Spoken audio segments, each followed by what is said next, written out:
usa uma lanterna do conhecimento para ir fazendo esses deslocamentos. Está ligado o estado da economia justamente a esse desenvolvimento de várias empresas. Por exemplo, quando nós fundamos o Pactual, na verdade, aquilo não era um banco, aquilo era uma distribuidora, era uma DTVM. E aquilo era muito mais um hedge fund, porque o Brasil tinha uma volatilidade imensa. Imagina uma inflação sair com um plano mal sucedido, como foi o plano cruzado, uma inflação de 1 dígito, de repente, em 4, 5 anos, você vai para 5.000%. Como é que você pode pensar em investimento de longo prazo ou em private equity num ambiente onde a inflação vai para 5.000%? Você vai perder todos os seus recursos. Eu me lembro que nessa época eu conheci um grande financista americano que estava fazendo uma revolução financeira lá, e eu disse a ele, não, esse dinheiro não pode ir para um país completamente instável, você vai perder todo o seu dinheiro. Agora, nessa mesma ocasião, nós trouxemos o George Soros ao Brasil. Eu fui a Nova York, tive uma conversa lá e trouxemos o dinheiro do George Soros para aplicar no Brasil.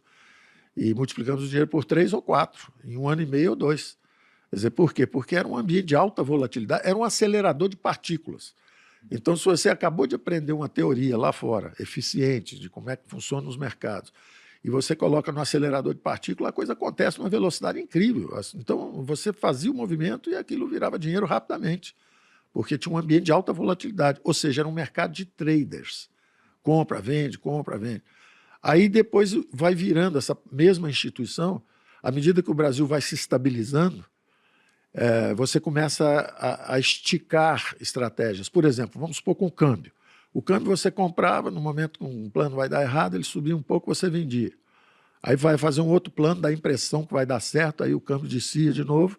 Aí você comprava outra vez, sabia que o plano ia dar errado, ele subia, você vendia. Então era um mercado de especuladores, de traders.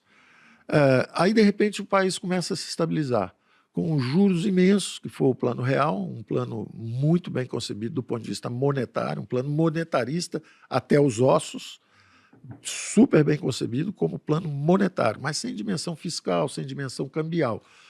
E mais resultado, com juros bem altos. Então, em vez de comprar e vender dólar, é muito mais interessante se você sair do mercado de trading e ir para um mercado de posições. Então, se você tomasse uma dívida em dólar, pagando dólar mais 2%, dólar mais 3% ao ano, e emprestando no Brasil a 70% ao ano, a 60% ao ano, 50%, 40%, nós ficamos uma década com juros de 2 dígitos. Então, é uma estratégia de posicionamento, descasamento de moedas, vai ficando uma coisa um pouco diferente.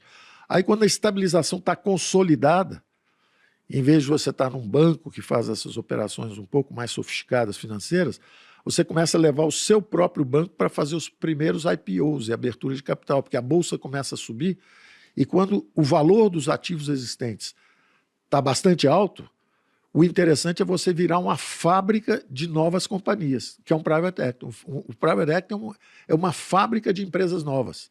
Por exemplo, quando eu tinha a sua idade, o Brasil tinha 5.000 empresas listadas em bolsa. Hoje ele tem 400, 500 no máximo. Quer dizer, o Brasil evoluiu, perdeu qualidade desse ponto de vista, mas o mercado ficou muito mais sofisticado, com penetração. É um mercado hoje muito mais profundo, mas tem poucos empreendedores realmente bem-sucedidos, reconhecidos por essa massa de investidores. Então, de um lado, tem um desenvolvimento do mercado financeiro forte, muitos jovens entrando nessas atividades, com gestão de recursos, consultoria de investimentos, tudo isso de um lado. E do outro lado, cadê os empresários que podem fazer essas captações de recursos? Eles são abatidos num sistema econômico onde só tem lugar para o pequenininho, invisível, que está embaixo do radar, que o governo não chega nele, ele está na economia informal, ou o gigante, que já atravessou e vai a Brasília e conhece Brasília. No meio, esse meio que é o formador da grande classe média, que é o que dá potência, é o que permite democracia e mercados, um sistema social saudável, sólido, que é a democracia e mercados, isso aí nós ainda estamos em transição, nós não chegamos lá. Mas aí eu vou me deslocando, então, em direção ao private equity. Então, você que tinha um hedge fund, começa a ir para um banco de investimento mais sofisticado, que começa a fazer os primeiros IPOs, as equipes de pesquisa. Depois você chega ao private equity, que já é um animal mais especializado na fabricação de novos. Realmente o que falta são os coordenadores de recursos. Você sabe disso, você montou uma empresa. Você tem que pagar o aluguel, acender a luz, treinar uma opção de gente, contratar, fazer acordos, desenvolver produtos. Isso é uma atividade, isso é a prosperidade. É uma opção de gente, é o câmara, é o outro analista de sistema, é o outro que é o de comunicação, é o cara do marketing, é a turma da luz, da produção, que monta palco, a turma que faz o show. Quer dizer, esse mundo de empreendedorismo, na hora que você começa a baixar os impostos, baixar os juros, abrir a economia, é uma riqueza extraordinária que começa a se revelar.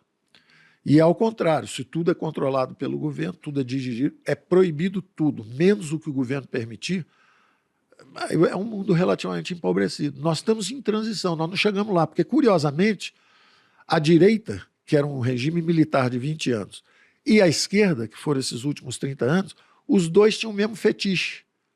Era o dirigismo econômico. Os dois gostam de empresas estatais, os dois gostam de regras, de controle de preço, os dois gostam de tudo isso. Então, nós estamos numa transição que ainda não terminou em direção à democracia e mercados.